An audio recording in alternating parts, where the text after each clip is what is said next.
Okay, so we're looking at this image as my source that I'm going to distort in a couple of different ways for you. So the first thing I had everybody do, of course, was to measure out and draw in a grid 1/2 inch wide by 1/2 inch tall. It's really critical that the grid on this one is squares. I counted across, even though I lettered them, just like we're playing the game Battleship, I gave letter designations to all my vertical columns, straight up and down. I put number designations on my horizontal rows, left, right. So I know that I have 14 units across, left, right, and I have 18 units in height. The drawing paper that we have is 18 by 24 inches. So that does limit a little bit how big I could go. So let's say for the sake of argument that I decided I wanted to make this image so that she appears a little shorter than normal, but it stretches her proportions out wide. To do that, I would position my paper, back up a little bit, into a horizontal format. Now I know that this paper is 18 inches on this side, it's 24 on this side. So I know my photograph has 18 units. So I could make the height 1 inch. That's pretty easy. But I can't quite make the image doubled in width because I only have 24 inches of paper. It's a 14-inch image. If I double that, I would get 28. I would run out of space, right? So instead, I multiplied my 14 by 1.5. And that works out to 21. So I'll be able to stretch the image out across 21 inches of this paper. Here's what happened. Yeah? Kind of spooky. I don't think she would be flattered by that image. There's the original, right? And you can see, look at her lips in particular. Yeah, they really do kind of look a little bit weird. All of the things are in the right place, though. For instance, her tip of her nose is right here in G11. There's 11.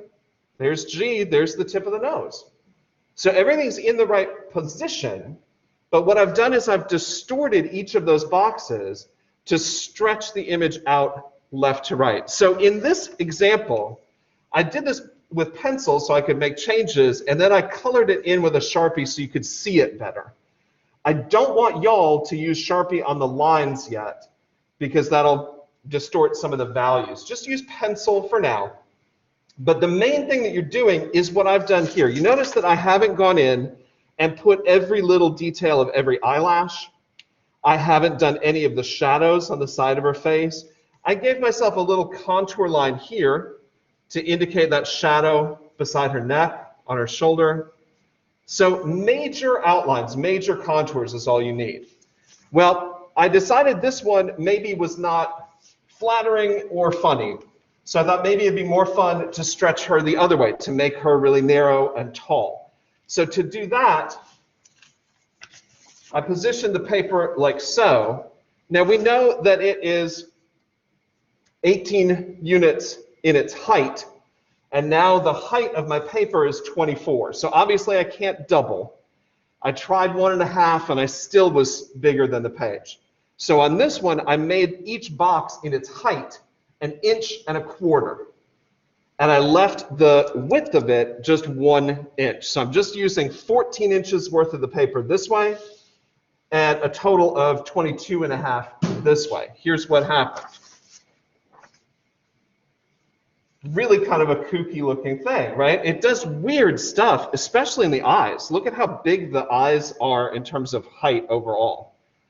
Because of course they're being stretched in this direction, right? So this is what you're doing next, is deciding which one of the distortions you want to do, figure out how many units you need, and figure out which direction the paper will fit. You don't have to use the entire page. You can see here I have quite a bit of leftover space. Since I only used 14 inches this way, I've got 4 inches of space to the side. That's okay. I could have made this more extreme if I made my boxes, say, 3/4 of an inch or 1/2 inch. Should be really scrunched in that way. So you can make it a little bit smaller than the paper. That's completely fine. But you want to go from squares, most likely, to rectangles. When you get to the actual drawing, though, this threw some people off yesterday, Monday. So I'm going to zoom in a little bit.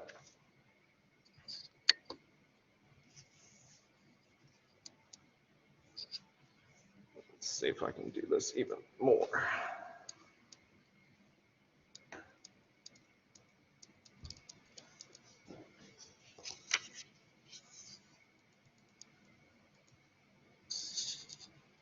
There we go.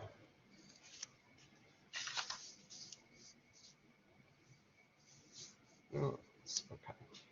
All right. So I took a photograph of the grid that I put on the original photo, and I blew it up. So obviously it's not complete. I'm missing a little bit on this end over here on the left.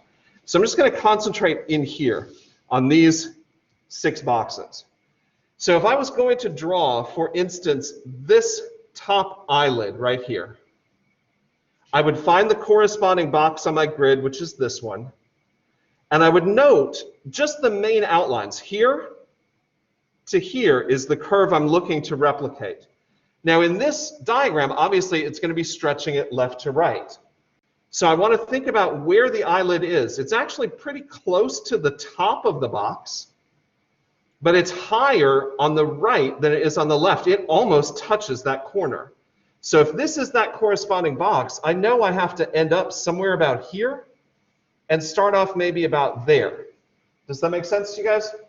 If I'm making this curve, that stretches it, right? But it replicates what I was trying to do. The lower lid is about halfway down. So that should start about there. And it ends a little lower than where this one started off, something like that. Yeah? So if you think about it just in terms of the major outlines, major contours, major shapes, one at a time, it should be pretty easy to do. Let's try the iris. That curve is almost dead center, which is about here. But of course, it's stretching to the left. If I continue into the next box, I can see that what's happening is the corner of the eye is about here. And that iris stretches out to about here.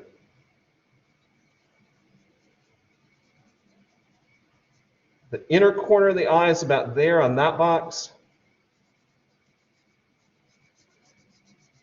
Upper part of that lid is about here. So it's weird, right? It definitely makes it look different than what you see here, although all of the elements are in the same relative position. So let's try going the other way. Let's see if we readjust. Let's try stretching it up vertically.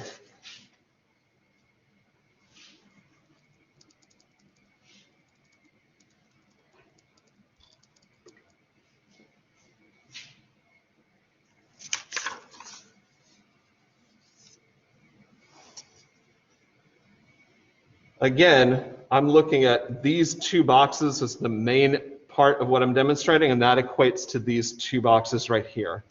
These boxes are much taller than they are wide, so it's going to really distort this time. We know already that that upper lid almost touches this intersection right here. So that has to end up there. It is, what, maybe a quarter of the way down? So maybe here? That curve is going to change significantly as we enlarge it. We know this is about halfway. That's about here. Holy cow, does that make this look wide? Right? It's really stretching the dimensions up and down. We know that this one is going to end up about here on this side. So it's really giving her almost a Betty Boop kind of look. Yeah? Or maybe in this case, Betty Droop. That eye is, haha, sorry, couldn't help that. Yeah? We know the pupil is about in the center of the box, the edge of the iris is, rather. The pupil is nearish to there. Doesn't that look different?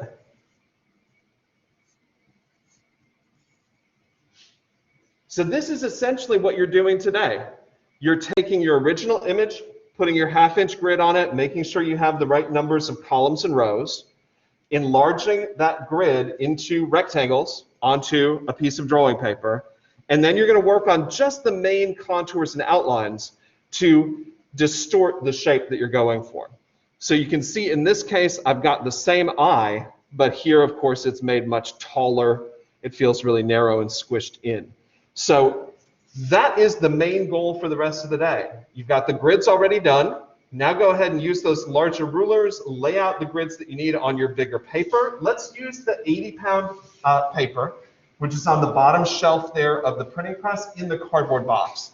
Because we're going to be using liquid media, ink and ink washes, it's going to be necessary to use a heavier weight paper. So go for that 80-pound. Everybody clear on what we're doing next? Okay. Very briefly, I can show you some examples of other people's stuff. That's usually kind of cool to see.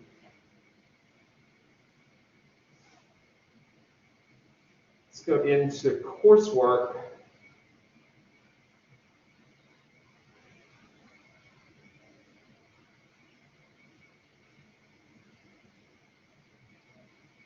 Project 11 examples.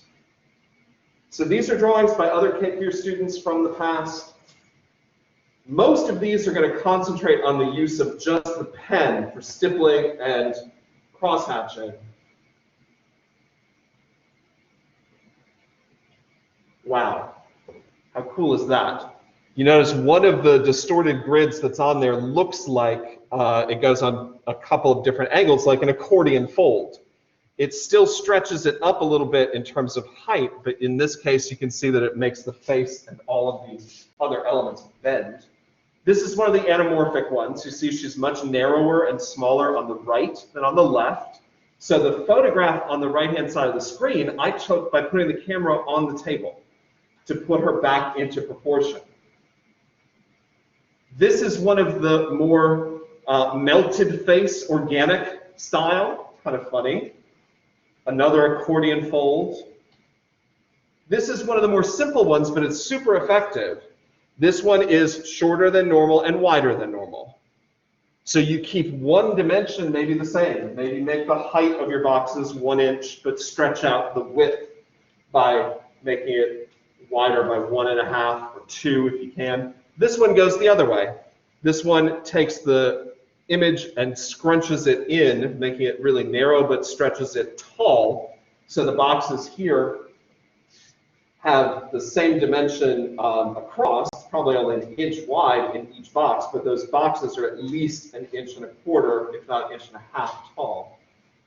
Here's another squash left-right stretch. Here's another folded face. So you're going to end up with something that looks kind of realistic in a sense, but has been distorted and changed. So this is your chance to do something truly surreal to the space that you're looking at. This is one of the organic distortions, and this is one of the swells where you have sort of a fisheye effect. So you can see that the boxes around her left eye and her nose were the largest, and the other boxes got really, really small as we went away from that space. We also have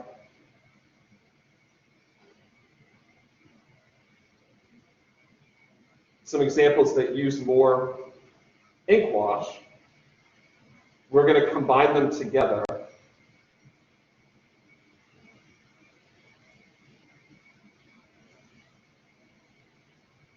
So some of these are by the same people. This is the same student we started with. He did his first one entirely with hatching, cross-hatching, and stippling. This version of that idea was done with ink wash. And you can see the ink wash allows you a smoother transition from one value to another. It is also good on the skin and hair because it doesn't have that effect of making things seem so textured the way hatching and cross-hatching can.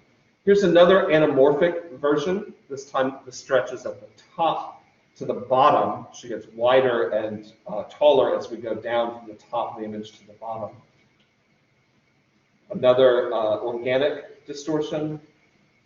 This is also a fisheye swell around the nose. Another distortion that is the anamorphic style. That's the one that I was just working on that particular phase, but done with a distortion that's more organic, so it kind of melts a little bit. This is a simple narrow tall organic fold. That's the same proportions probably as the pen and ink version that you just saw, where there's a swell around the eye and the nose.